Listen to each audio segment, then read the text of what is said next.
Hey everyone, we're back to do more quests as Keats. You're going to be hearing that a lot. Of course, we've finished all of his daytime in-game quests, so let's check out what we've got downloaded. Now, Tangled Corridor we did last chapter, and don't you wish we hadn't? So we've only got 3 new quests in this chapter. And the first one is a significant one.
So that's the idea of this quest. We're here to explore more of Ingrid's motivations, like we did for Suzette in the last quest.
So far, nothing new, basically just background to remind us of the story we've already seen.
So what we're going to get here is, of course, extra material, not essential to understanding the full game. And whether it adds anything much is kind of questionable. But on the other hand, this is a particularly fun quest because of where we do our fighting.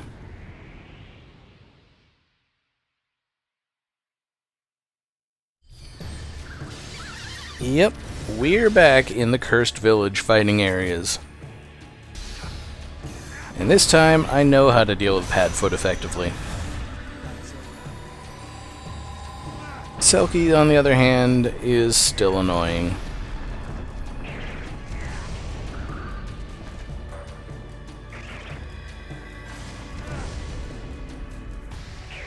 Yarkins would be particularly effective if I waited long enough for the Selkie to get up. As it is, though, I've got a much better Earth Element folk to deal with it, and it's not for more.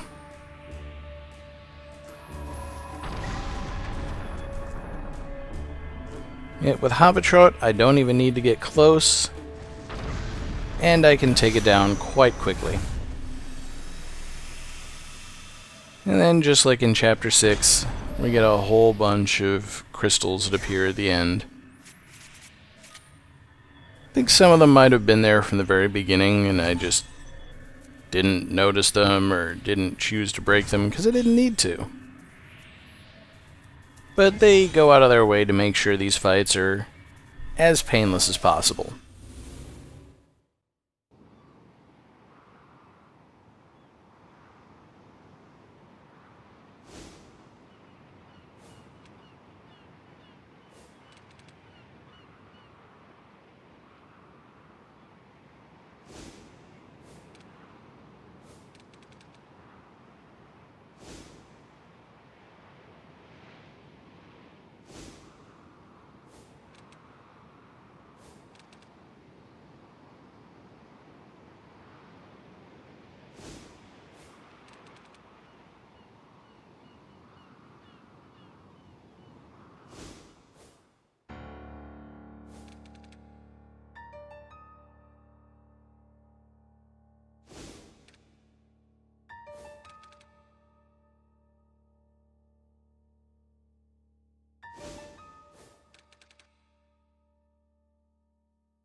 Now, I don't think it matters what order you deal with the Nemesigns in. We just keep moving from room to room in the Swamp of Oblivion, and the fighting is always going to be back in the Cursed Village.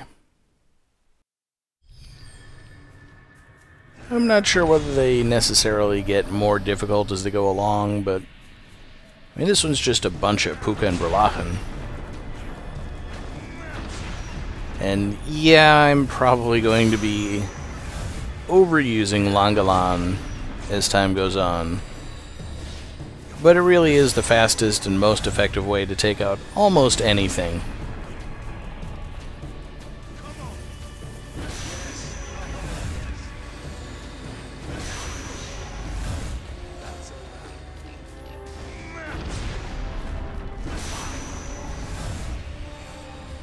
And I don't even remember it being that much of a pain to build up.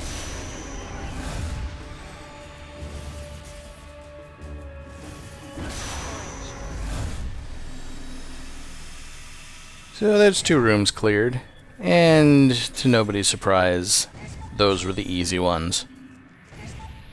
The other 2 are actually rather difficult, but we'll get to those after another memory.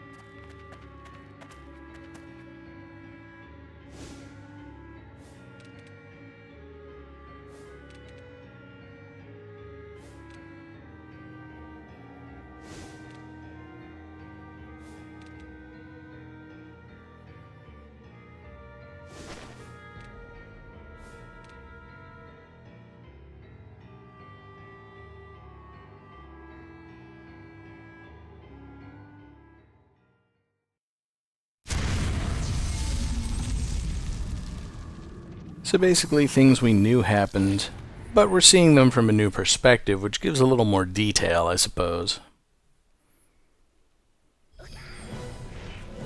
And now we get to fight a bunch of guys with an agar in the room.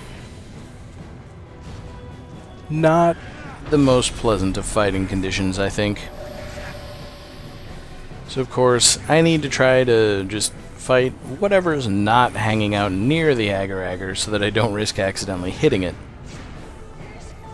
There's a much better strategy for this room, which unfortunately didn't occur to me at the time. And it managed to catch the edge of Havatrot's radius, so now we get to see how to deal with multiple agars at once. Now, I know that fire doesn't cause them to split, and in fact, stuns them, but doesn't, as far as I can tell, do any actual damage to them. That's the result of retrospect after seeing the results of this quest. But I'm pretty sure that both Answer and Telenthera are damaged by fire, so as long as you use nothing but fire attacks, then there's absolutely no risk.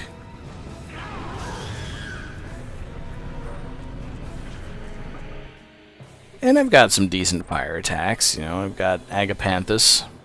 Bougainvillea kinda works. Heck, I could even use Urisk if I really wanted to, but your best bet for this part is probably going to be Durandal. You can hit all of the enemies with every attack, and you don't have to worry about some of them blocking some of the fireballs that you're throwing around.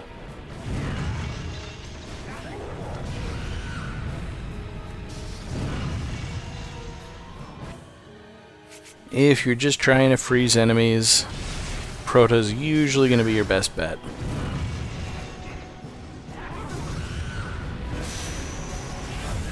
And that leaves just one Answerer and the 2 agars, and now we're dealing with only these guys.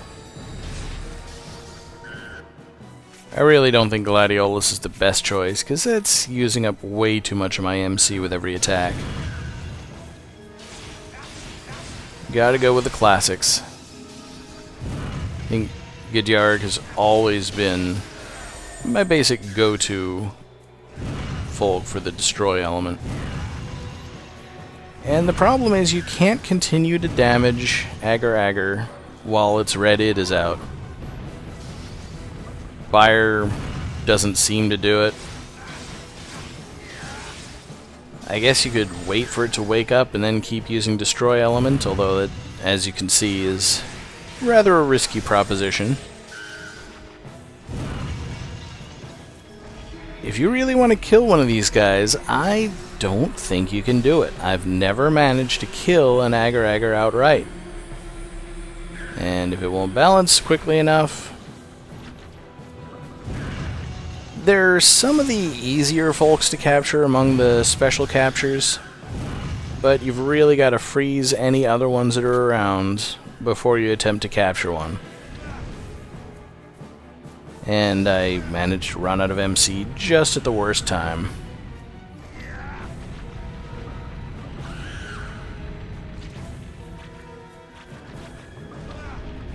Yeah, ultimately I'm pretty sure that you can't kill these guys with fire, because I've hit them with tons of it.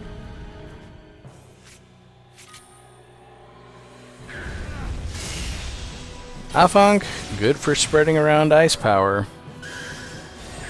Not very good in terms of MC consumption, and I really don't know what I was thinking there.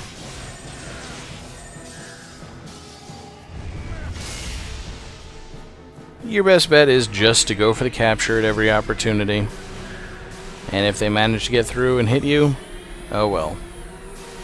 The capture goes really quickly if you can actually get it balanced. It doesn't take long at all to wear down its meter.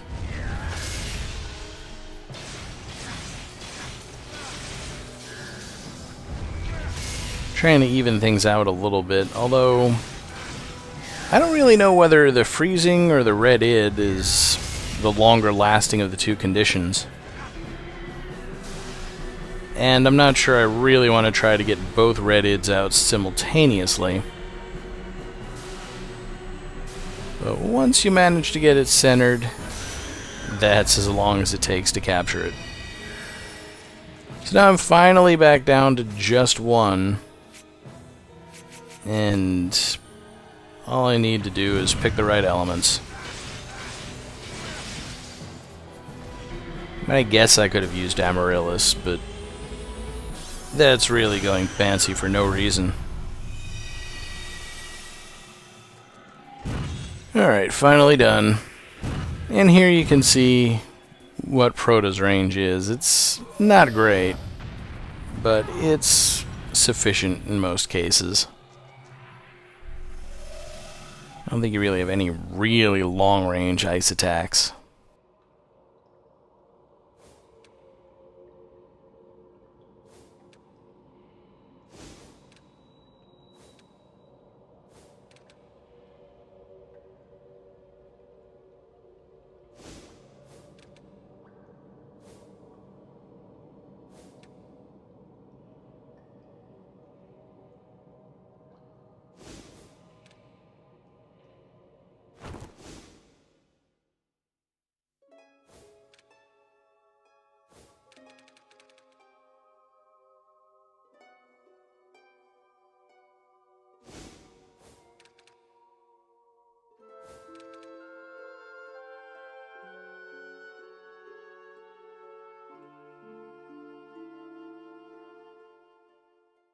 Now, I can't even tell exactly when that was supposed to be. But, you know, clearly sometime after Ellen came to the village.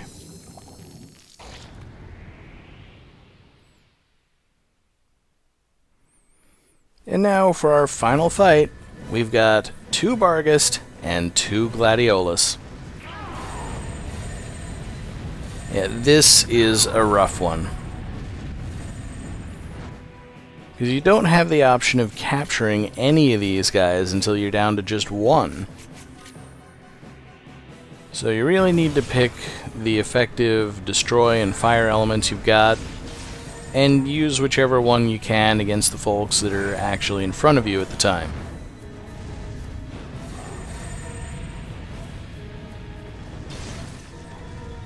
So one of the downsides to folks with so few elemental weaknesses, each of these folks can only be harmed by one element. So you don't get any attack that works on everything here.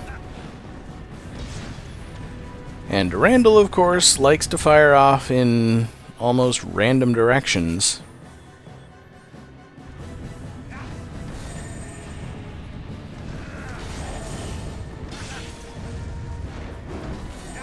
So I'm admittedly just kind of flailing about at this point.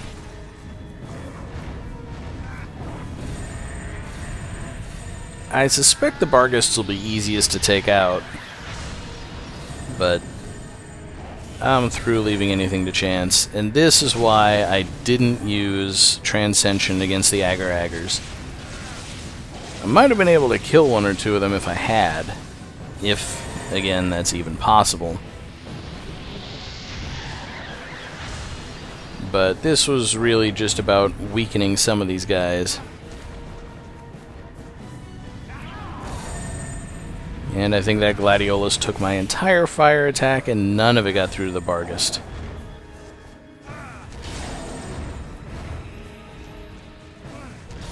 So while karma-wise it would be best to take out the Barghist first and capture one of the Gladiolus are the bigger threat, and I kinda need to destroy them first.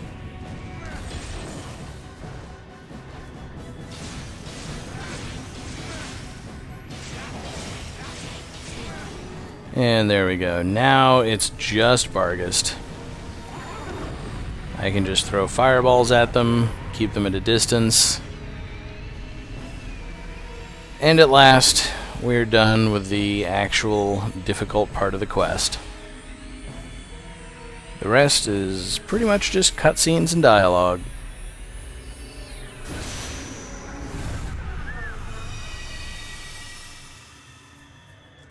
And of course, smashing all the crystals just in case one of them happens to have something I can use. They're all going to be life drops.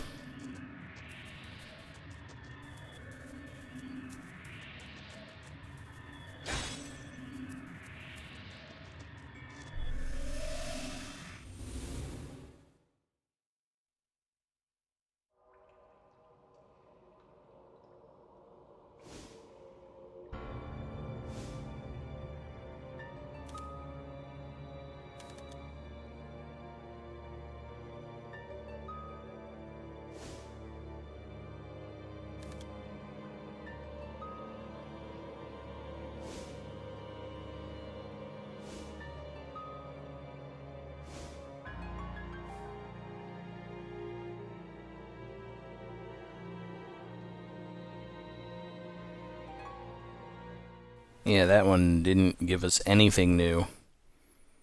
Kinda helps to establish the chronology, I guess, but we already knew that had happened.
And we get a yellow liquid, which is going to be one of the unique upgrade items for one of Keats' DLC folks, to be obtained later. And I'll see you guys for more quests next time.